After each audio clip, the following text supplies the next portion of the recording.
24 ঘণ্টা পূৰ্বে ইৰাণ আৰু আমেৰিকাৰ মাজত শান্তি চুক্তি হৈছিল আৰু এই শান্তি চুক্তিক লৈ বিশ্ববাসী আশা কৰিছিল যে শান্তি সম্প্ৰীতি সমগ্ৰ বিশ্বলৈ উভতি আহিব আৰু স্বাভাৱিক জীৱন যাত্ৰা ঘূৰি আহিব। কিন্তু 24 ঘণ্টাৰ পাছতে এই শান্তি চুক্তি সফল হ'বনে নহয় তাক লৈ প্ৰশ্ন উত্থাপিত হৈছিল। আপোনালোকৰ যিসকলে আগৰ ভিডিঅ'সমূহ চাইছিলে তেওঁলোকেও ইয়াক লৈ প্ৰশ্ন কৰিছিলে যে সঁচাকৈ এই শান্তি চুক্তি সফল হ'ব জানো। এই মুহূৰ্তত যিবিলাক ঘটনা সংঘটিত হৈছে তাক লৈ প্ৰশ্ন উত্থাপিত হৈছে যে আমেৰিকা আৰু ইৰাণৰ শান্তি চুক্তি কিমান দূৰ সফল হ'ব। কিয়নো শান্তি চুক্তিৰ প্ৰথম যিটো ক্লজ আছিলে এই ক্লজত কোৱা হৈছিল যে যুদ্ধ সকলো প্ৰান্তৰ পৰা অন্ত পৰিব লাগিব। কিন্তু ইজৰাইলৰ তৰফৰ পৰা কোৱা হৈছে যে আমেৰিকা আৰু ট্ৰাম্পৰ শান্তি চুক্তি তেওঁলোকে নামানে আৰু লেবাননৰ বিভিন্ন প্ৰান্তত বিশেষকৈ দক্ষিণ লেবাননত তেওঁলোকে নিজৰ আক্ৰমণ অব্যাহত ৰাখিব। ঘটনা এই পৰ্যায়ে পাইছেগৈ যে কালি নিশাৰ ভাগত দক্ষিণ লেবাননত ইজৰাইলী সেনা আৰু হিজবুল্লাৰ মাজত ভয়াৱহ ঘটনা সংঘটিত হয়, আক্ৰমণ প্ৰত্যাক্ৰমণৰ ঘটনা হয় আৰু এই ঘটনাত 4 গৰাকীকৈ ইজৰাইলী সৈনিকৰ মৃত্যু হৈছে। অৰ্থাৎ শান্তি চুক্তিৰ পাছত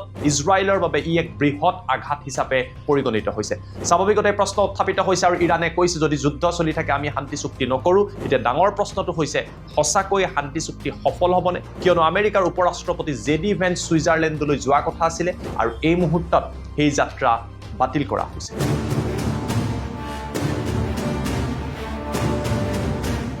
নমস্কাৰ, মই জ্যোতিদীপ বৈশ্য। শান্তি চুক্তি হোৱাৰ 24 ঘণ্টা নহ'লেই কিন্তু শান্তি চুক্তিৰ এতিয়া ভংগৰ দিশে ইজৰাইল আগুৱাই গৈছে। ইজৰাইলৰ তৰফৰ পৰা স্পষ্টভাৱে কৈ দিয়া হৈছে শান্তি চুক্তি হৈছে আমেৰিকা আৰু ইৰাণৰ মাজত। গতিকে ইজৰাইলে এই শান্তি চুক্তিক সমৰ্থন কৰিব নকৰিব সেয়া তেওঁলোকৰ ওপৰত নিৰ্ভৰ কৰে। আমেৰিকা আৰু ট্ৰাম্পৰ হেঁচা তথা কথাক ইজৰাইলৰ তৰফৰ পৰা গুৰুত্বই প্ৰদান কৰা নাই। ইয়াৰ বিপৰীতে ইজৰাইলে ধাৰাবাহিকভাৱে লেবাননৰ কেইবাটাও প্ৰান্তত তেওঁলোকৰ অভিযান অব্যাহত ৰাখিছে। ইজৰাইলৰ তৰফৰ পৰা কোৱা হৈছে যুদ্ধ হিজবুল্লাৰ বিৰুদ্ধে তেওঁলোকে অব্যাহত ৰাখিব। পৰিস্থিতি এনেকুৱা পৰ্যায়ে পাইছেগৈ যে দক্ষিণ লেবাননত কালি নিশাৰ ভাগত ইজৰাইল আৰু হিজবুল্লাৰ মাজত ভয়াৱহ আক্ৰমণৰ ঘটনা সংঘটিত হয়, য'ত 4 গৰাকীকৈ ইজৰাইলী সৈনিকৰ হিজবুল্লাৰ ড্ৰোন আক্ৰমণত মৃত্যু হৈছে আৰু 5 গৰাকীকৈ আহত হৈছে। ইজৰাইলৰ বাবে ই এক বৃহৎ ক্ষতি হিচাপে পৰিগণিত হৈছে আৰু ইয়াৰ পাছতে ইজৰাইলত ইয়াক লৈ ব্যাপক প্ৰতিক্ৰিয়াৰ সৃষ্টি হৈছে। প্ৰথমতে ইজৰাইলৰ প্ৰধানমন্ত্ৰী বেঞ্জামিন নেতানিয়াহু এতিয়া সমালোচনাৰ সন্মুখীন হৈছে ইজৰাইলৰ ভিতৰত, কিয়নো ইজৰাইলৰ যিসকল ফাৰ ৰাইট যিসকল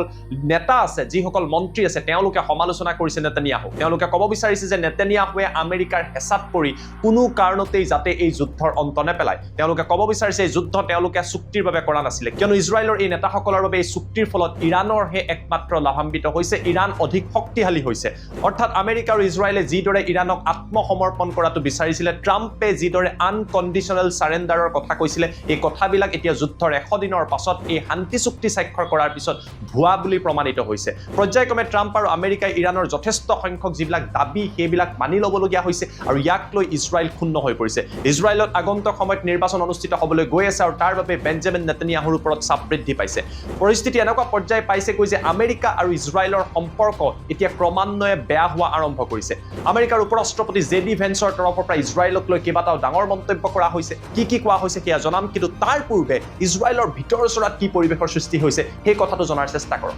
এইগৰাকী হৈছে ইজৰাইলৰ এগৰাকী শক্তিশালী মন্ত্ৰী আৰু ফাৰ ৰাইট পাৰ্টিৰ নেতা বেন গিভিৰ। বেন গিভিৰৰ তৰফৰ পৰা আজি এনেকুৱা এটা মন্তব্য কৰা হৈছে, মন্তব্যৰ পাছতে শান্তি চুক্তিক লৈ প্ৰশ্ন আছে। বেন গিভিৰৰ তৰফৰ পৰা কোৱা হৈছে হিজবুল্লাৰ তৰফৰ পৰা আক্ৰমণত 4 গৰাকীকৈ ইজৰাইলী সৈনিকৰ মৃত্যু হ'ল, গতিকে ইয়াক লৈ ইজৰাইলে লেবাননত সম্পূৰ্ণৰূপে ধ্বংস কৰি দিব লাগে। কল্পনা কৰক যি সময়ত ট্ৰাম্পে কৈছে যে কোনো ধৰণৰ আক্ৰমণ নহ'ব, ইৰাণে কৈছে আক্ৰমণ নহ'ব, সেই মুহূৰ্তত ইজৰাইলৰ ফাৰ ৰাইট উইং এই মন্ত্ৰীগৰাকীৰ মন্তব্যক লৈ এতিয়া ব্যাপক প্ৰতিক্ৰিয়াৰ সৃষ্টি হৈছে। কিয়নো বেঞ্জামিন নেতানিয়াহুৰ যি চৰকাৰ, এই চৰকাৰ কোলিশ্যন চৰকাৰ আৰু এই দলসমূহৰ সমৰ্থন অবিহনে তেওঁ প্ৰধানমন্ত্ৰী হৈ থাকিব নোৱাৰে। গতিকে বেন গিভিৰৰ নিচিনা ফাৰ ৰাইট উইং মন্ত্ৰীগৰাকীৰ মন্তব্যই এতিয়া যথেষ্ট সমস্যাত পেলাইছে বেঞ্জামিন নেতানিয়াহু আৰু এইদৰে এতিয়া ইজৰাইলত ব্যাপক প্ৰতিক্ৰিয়াৰ সৃষ্টি হৈছে। এবাৰ মই আপোনালোকক ক'ব বিচাৰিছোঁ আমেৰিকাৰ উপৰাষ্ট্ৰপতি জেডি ভেন্সৰ এখন সংবাদমেলৰ কথা। জেডি ভেন্স ছুইজাৰলেণ্ডলৈ যোৱাৰ কথা আছিলে, কিন্তু এই মুহূৰ্তত এই আলোচনা বাতিল হৈছে। ছুইজাৰলেণ্ডলৈ আমেৰিকাৰ প্ৰতিনিধি নাযায়, কিয়নো ইৰাণৰ তৰফৰ পৰা কৈ দিয়া হৈছে যেতিয়ালৈকে এই সমগ্ৰ প্ৰক্ৰিয়া লেবাননৰ ওপৰত ইজৰাইলৰ আক্ৰমণ বন্ধ নহয়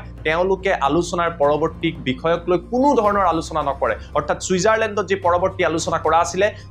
শান্তি চুক্তিৰ 24 ঘণ্টাৰ পাছতেই এই আলোচনা এই মুহূৰ্তত বিফল হৈছে বা স্তব্ধ হৈ পৰিছে গতিকে স্বাভাৱিকতে ডাঙৰ প্ৰশ্নবোধক আছে যে সঁচাকৈ এই শান্তি চুক্তি সফল হ'বনে নহয় নে ইজৰাইলে আমেৰিকাৰ কথা গুৰুত্ব নিদি নিজৰ মতে কাম কৰিব আৰু তাৰ ফলত এই শান্তি চুক্তি বিফল হ'ব এতিয়া আহিব বিচাৰিছো ভেন্সে কি কৈছে ভেন্সে কালি হোৱাইট হাউচত এখন সংবাদমেল সম্বোধন কৰিছিলে তাত তেখেতক ইজৰাইলৰ এই প্ৰসংগক লৈ প্ৰশ্ন উত্থাপন কৰা হৈছিল যে ইজৰাইলে আমেৰিকাৰ কথা মনা নাই ইজৰাইলে কৈছে শান্তি চুক্তি তেওঁলোকে নামানে লেবাননৰ হিজবুল্লাৰ ওপৰত অভিযান চলাই থাকিব ইজৰাইলে এই কথা কৈছে আমেৰিকাই কি ক'ব ইয়াৰ উত্তৰত ভেন্সে কৈছে যে ইজৰাইলক বৰ্তমান সময়ত বিশ্বৰ অধিকাংশ দেশে ইজৰাইলক ভাল নাপায় বা তেওঁলোকৰ সমৰ্থনত নাই তেওঁলোকে চলাই থকা যুদ্ধৰ বাবে বিশ্বৰ শক্তিশালী দেশসমূহ ইজৰাইলৰ বিপৰীতে আছে গতিকে তেনে পৰ্যায়ত ইজৰাইল যথেষ্ট সুখী হ'ব লাগে যে আমেৰিকাত ডোনাল্ড ট্ৰাম্পৰ নিচিনা এগৰাকী ৰাষ্ট্ৰপতি আছে আৰু ট্ৰাম্পৰ নিচিনা এগৰাকী শক্তিশালী নেতাই বা এখন আমেৰিকাৰ নিচিনা এখন শক্তিশালী ৰাষ্ট্ৰই তেওঁলোকক সমৰ্থন কৰি আছে ইয়াৰ পিছত ভেন্সৰ তৰফৰ পৰা কোৱা হৈছে ইজৰাইলৰ যি আৰ্মছ এণ্ড এমুনেশ্যনছ আছে অৰ্থাৎ অস্ত্ৰ শস্ত্ৰ আছে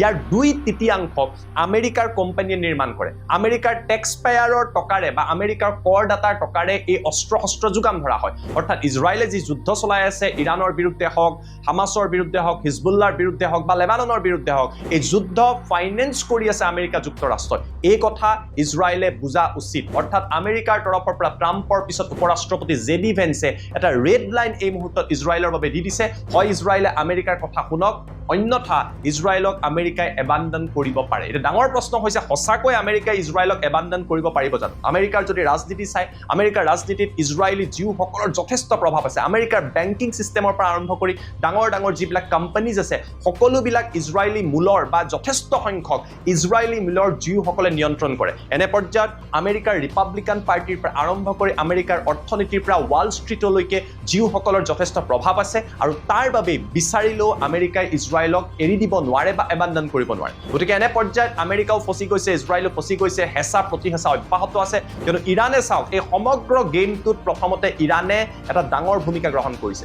যি ইৰাণক কি ভবা হৈছিলে ইৰাণক ভবা হৈছিলে যে ইৰাণ এখন দুৰ্বল দেশ ইৰাণে কথাবিলাক নাজানে ইৰাণক আনকণ্ডিশ্যনেল সাৰেণ্ডাৰ মনত পেলাব ট্ৰাম্পে টুইট ছ'চিয়েলত লিখি দিছিলে যে আনকণ্ডিশ্যনেল সাৰেণ্ডাৰ কৰিব লাগিব এটা সভ্যতাৰ শেষ হৈ যাব বুলি কৈছিলে কিমান ডাঙৰ কথা সামাজিক মাধ্যমত কোৱা হৈছিলে নিশাৰ ভিতৰত এটা সভ্যতা শেষ হৈ যাব ইৰাণে আত্মসমৰ্পণ কৰিব লাগিব হৰমুজ আমি নিয়ন্ত্ৰণ কৰি ল'ম আমি কোনো ধৰণৰ টকা পইচা নিদিওঁ কোনো ধৰণৰ ডিল নহয় এতিয়া কি হৈছে এই 14টা পইণ্ট ইয়াৰ আগৰ ভিডিঅ'টোত আছে মই এই ভিডিঅ'টোৰ শেষত আকৌ দি দিম যদি চোৱা নাই চাব 14টা পইণ্টত কি 300 বিলিয়ন ইৰাণে পাব ইৰাণে কৈছে আমাৰ সাৰ্বভৌমত্ব বা আমাৰ সম্প্ৰভুতা বুলি কওক বা আপুনি সভৰেনিটি অব্যাহত ৰাখিব লাগিব আমাৰ ইন্টাৰনেল মেটাৰত কোনো ইনফ্লুৱেঞ্চ নহব $300 মিলিয়ন US ডলাৰ তেওঁলোকে সাহায্য পাব হৰমুজ 60 দিনলৈকেহে টোল ফ্ৰী 60 দিনৰ পিছত হৰমুজত কি কৰিব কি নকৰিব ইৰাণে ডিসিশন ল'ব অৰ্থাৎ ইৰাণ এই ডিলৰ ফলত উইন উইন সিচুৱেশ্যনত আহিছে ইয়াক লৈ আমেৰিকাত ট্ৰাম্প এতিয়া সমালোচনাৰ সন্মুখীন হৈছে ৰিপাব্লিকান পাৰ্টিৰ ভিতৰতেই যিটো ট্ৰাম্পৰ শক্তি বুলি কোৱা হয় তাতেই কিন্তু ট্ৰাম্পক সমালোচনা কৰিছে ইফালে যদি আপোনালোকে চাই ইজৰাইলতো এতিয়া সমস্যা বৃদ্ধি পাইছে ইমান দিন যুদ্ধ কৰি যদি ইৰাণে ইমান টকাই পায় কাৰণ ইৰাণে ইমান দিনৰ পৰা কৈ আছিল যে আমি পাৰমাণৱিক অস্ত্ৰ নবনাও খেমেনিৰ তৰফৰ পৰা কোৱা হৈছিলে কিন্তু এতিয়া যদি স্যাংচন উঠুৱাই দিয়া হয় ইৰাণৰ ওপৰত এতিয়া যদি ইৰাণৰ $300 মিলিয়ন দি দিয়া হয় ইৰাণক যদি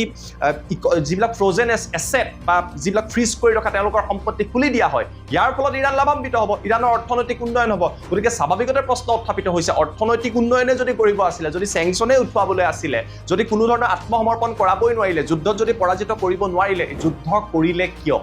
এই প্ৰশ্নটো এতিয়া কোনে কৈছে আমেৰিকাৰ জনতাই ইজৰাইলৰ জনতাই তেওঁলোকৰ চৰকাৰক আৰু তাৰ বাবে এই সমগ্ৰ প্ৰক্ৰিয়া এতিয়া যথেষ্ট জটিল হৈ পৰিছে ইয়াৰ মাজতে কালি নিশাৰ ভাগত 4 গৰাকীকৈ ইজৰাইলী সৈনিকৰ মৃত্যু হৈছে ইয়াৰ ফলত নেতানিয়াহুৰ ওপৰত এতিয়া হেঁচা বৃদ্ধি পাইছে এফালে ট্ৰাম্প জেডি ভেন্স আৰু আমেৰিকাৰ হেঁচা যে আপোনালোকে লেবাননত যুদ্ধ বন্ধ কৰক আনফালে ৰাইট উইং যিসকল আছিলে ফাৰ ৰাইট যিসকল নেতা আছিলে তেওঁলোকৰ হেঁচা যে ইৰাণেই হওক লেবাননেই হওক আমাৰ যি প্ৰক্ৰিয়া সেয়া অব্যাহত ৰাখিব লাগে গতিকে ক'ৰবাত নহয় কৰবাত বেঞ্জামিন নেতানিয়াহু এই বিষয়টোত এতিয়া যথেষ্ট সমস্যাত পৰিছে যথেষ্ট কমপ্লিকেটেড হৈ গৈছে আৰু ডাঙৰ প্ৰশ্নটো সুইজাৰলেণ্ডত যে শান্তি আলোচনা অনুষ্ঠিত হোৱাৰ কথা আছিল পিছৰ পৰ্যায়ত কিয়নো এখন চুক্তি কৰাৰ পিছত আলোচনা কৰিব লাগিব আগবঢ়াই নিব লাগিব সেয়া এই মুহূৰ্তত স্থগিত হৈ পৰিছে হৰমুজ অৱশ্যে খুলি দিয়া হৈছে ইৰাণে বৰ্তমান সময়ত হৰমুজ খুলি দিয়াৰ পিছত কিদৰে জাহাজ যাব জাহাজৰ চলাচল আগতকৈ বৃদ্ধি পাইছে যিটো বিশ্বৰ বাবে ভাল খবৰ কিন্তু পুনৰবাৰ কৈছো এই মুহূৰ্ততে হৰমুজ খুলিছে ইৰাণে কৈছে আগন্তুক 60 দিনলৈকে আমি কোনো টোল নলওঁ